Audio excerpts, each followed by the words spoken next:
5 most amazing facts about Dumas beach. Number 1 दोस्तों, डूमस बीच गुजरात में सूरत के पास है, जिसे टॉप 10 हॉन्टेड प्लेसेस में से एक माना जाता है। नंबर 2, ये बात सुनकर आप शॉक ज़रूर होंगे कि जहां आमतौर पे रेत का कलर सफ़ेद होता है तो वहीं यहाँ के रेत का कलर काला है। नंबर 3, लोगों का मानना है कि सदियों पहले यहाँ पर भूत प्रेतों ने अपना गढ़ बना लिया था, जिसकी वजह से यहाँ की रेत काली हो गई है।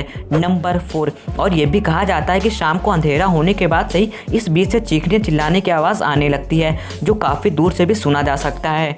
नंबर 5, तो वहीं कुछ लोग इन सभी बातों को नहीं मानते और उनका कहना है कि यहाँ की रेत का काले होने की वजह से डरावना माहौल नज़र आता है। तो दोस्तों, इस बीच के बारे में आपकी क्या राय, कमेंट में हमें बताना ज़रूर।